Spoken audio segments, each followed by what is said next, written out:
Did you know that changing just one word in your title on YouTube could be the difference between your video going viral and getting hundreds, thousands, or millions of views, or your video flopping? Or maybe you didn't know that posting at the wrong time on YouTube actually makes your content get shown to the wrong people, you get worse metrics, and then boom, you get less views on YouTube. Well, those are only two things, and by the end of this video, you're gonna have 7 different upload mistakes that you need to make sure that you're not doing right now because they're gonna be lowering your views in 2025.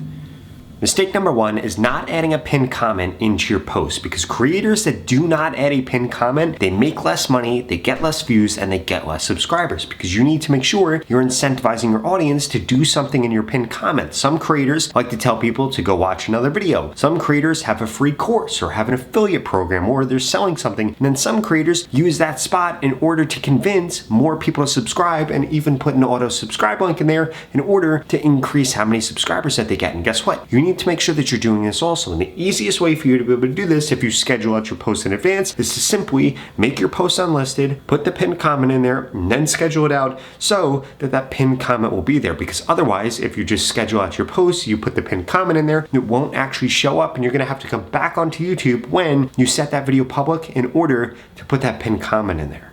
Mistake number 2 is that you aren't logging onto YouTube right after you uploaded a video and responding to old comments that you got on other videos or to the first few people that comment on your videos. Because what happens when you do this is then people come back onto YouTube, see that you posted, they get shown your content, they watch your content, and then guess what ends up happening? Your content gets pushed out to more people, because the first 30 minutes to the first 60 minutes is going to be very important, especially if you are a small YouTube channel, because the number one thing that you want to make sure you have on YouTube is momentum. And the easiest way to get momentum is to keep having the same viewers watch your content. Now, I'm not saying that you want the same viewers to watch your content and that your audience isn't going to grow, but what I am saying is that if 1,000 people watch your last video, you want those 1,000 people to watch your next video and be interested in it, but also that will then force YouTube to show your content to other people, because if they're very easily able to see, hey, this is who's interested in your content, guess what? It makes it easier for them to then show your content to way more people.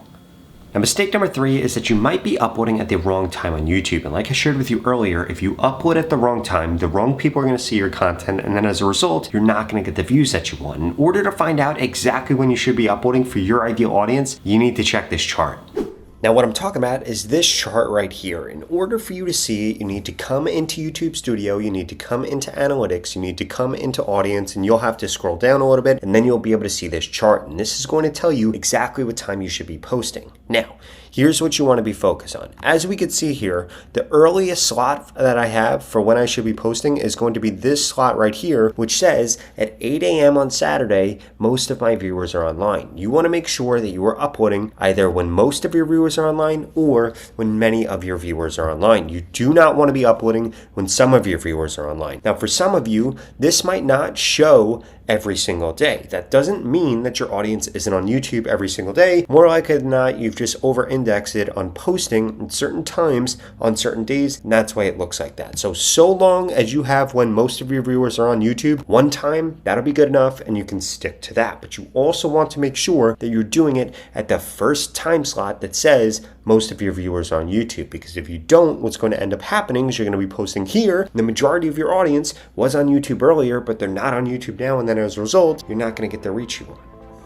Now, if that chart doesn't actually show you the best time to post for your account because it says that you don't have enough data, don't worry, because in just a second, I'm going to share with you exactly how you can figure that out. But next, we need to get into mistake number 4, which is going to be, you need to make sure that you are using the largest keywords in your title, in your description, and in your tags. And specifically, you need to make sure that the keyword that you're targeting shows up 1 time in your title, shows up 2 times in your description, and ideally shows up more than 5 times in your tags, because if that isn't happening, YouTube isn't going to think you're creating the right content, and then as a result, you're going to reach the wrong audience. And remember, literally just a 1-word difference within your title, description, or your tags could be the difference between you getting hundreds of thousands of views or millions of views and simply just getting tens of thousands of views. Let me show you.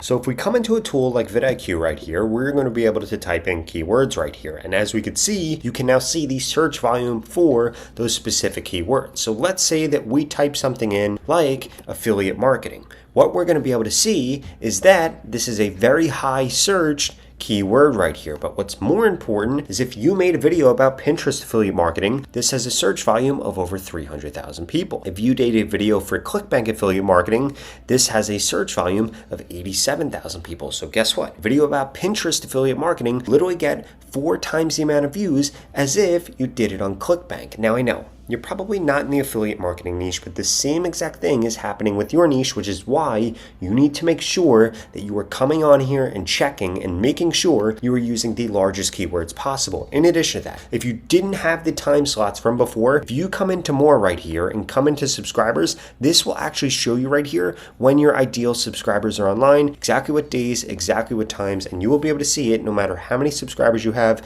so long as you have a few of them. In addition to that, this is going to unlock the vidIQ Chrome extension for you. What does that mean? It means that you can now click into your videos and be able to actually know what title to use, what description to use, what tags to use, and so much more. Because now you can simply come up here, come into this, and tell it exactly what keyword you are trying to target, what emotion you're trying to hit, and it will actually create titles for you. And you could do the same exact thing with your description, and you could do the same exact thing with your tags right here. In fact, they're even going to score the tags in order for you to know how many views it might help you get.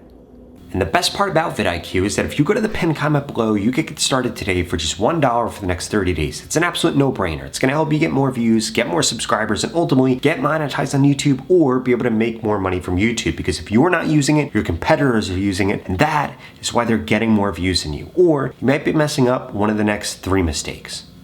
So the next mistake you need to make sure that you are not making is you need to make sure that you are checking the length of the content that you are creating. Because if you're creating content that's the wrong length, it could be the reason you're not getting views, because it's not as easy as just creating a video on the right topic or creating a good video. YouTube is going to show people videos based on the previous videos that they've watched. And one big component of that is going to be the length of the videos. For example, if I go to my YouTube homepage, I only get shown videos that are 30 minutes or longer. You want to know why? Because those are the only videos that I watch. And this is different whether I log on my phone, my laptop, or my TV. But you can actually go on YouTube and figure out what length content people are watching for certain topics, and then you'll know exactly what length to create your content. Now, in order to do this, you need to come back into your analytics, you need to come into trends, and then whatever keyword you found on vidIQ, you want to make sure that you type in here. Just for argument's sake, we're going to use affiliate marketing. In fact, we're going to use Pinterest affiliate marketing because that is the keyword that we were looking at on vidIQ before. Now, obviously, this has very low interest from my viewers, but if you were going to create content on this, hopefully it would have high interest. Now, what you want to make sure that you do is come into show all right here under what people are watching. And you will be able to toggle this for videos or shorts. So if you were going to upload a short, you would want to come in here and see what length is performing best for all of the other shorts. Now, what we can see here is that shorts that are 50 seconds or longer typically are performing best under here. But if we come into videos, you're going to want to make sure that your videos are around the same length as these videos. So this video right here, 30 minutes, 10,000 views. This one's 22, 187,000 views. But the most viewed videos on this topic are typically between 8 to 14 minutes long. So that's how long you would want to create your video if you were doing it on this topic. Now, mistake number 6 is going to be forgetting to add an end screen to your content or to add a related video to your content, because what you need to make sure happens is you need to be getting a view train from your viewers on YouTube. Now, a lot of people ask me what on earth a view train means, and all it means that for every viewer that you have, they're watching multiple of your videos. Now, there are a few ways to do this. Again, you could add an end screen or a related video, and then you want to call out that video at the end of that video, and then some percentage of those viewers are then going to watch that second video. And if you do this in all your videos, some of them will watch one video and then the next video and then the next video and then the next video, and this becomes a power user on your channel. They are going to make you the most money, they're going to get you the most subscribers, and they're going to increase your views the quickest because they're the most engaged on your channel. And to get as many of those as humanly possible, you need to make sure that there's an end screen or related video every single time that you upload. And this brings me to the most important thing you need to make sure that you're doing when you're uploading on YouTube. and that is that you need to make sure that you are not ignoring this tab right here. If you come into analytics and come into audience, this is going to give you a bunch of really good information. It is going to show you what videos are growing your audience. So what do you think you should do? Make more videos on the same exact topics. It's also going to show you what channels your audience watches. These are all your competitors, and you should be looking at them to make sure thumbnails are better, your titles are better, you're posting overall better content than them, and hopefully you're being more helpful to your ideal audience or more entertaining to your ideal audience than they are, because YouTube is literally telling you exactly who you're competing against so that you can actually beat them. On top of that, they will show you other content your audience watches. So what do you think you should do? Make videos about these topics. Make videos in these formats, whether it be videos, shorts, podcasts, or if you come down here, it will literally show you what formats your viewers watch on YouTube, whether they watch videos, whether they watch shorts, whether they watch lives, what devices they're watching from, and a bunch of other relevant information like how much watch time you get from not subscribed versus subscribed, their age, their gender, and all of that. It will even show you whether or not people are watching with subtitles or if they are using subtitles. And all of this is going to be incredibly useful information, because if you want to be successful on YouTube, you need to know exactly what your ideal audience actually likes and then deliver it to them. And if you're struggling with doing this right now, I personally want to help you. In fact, I want to work with you one-on-one to guarantee I can help you grow quicker on YouTube so you can finally get monetized or be able to make money from YouTube. If that sounds interesting, well, please check out this video right here that walks you through the 3 different ways that we can work together so I can help you grow quicker on YouTube, guaranteed. I'll see you over there.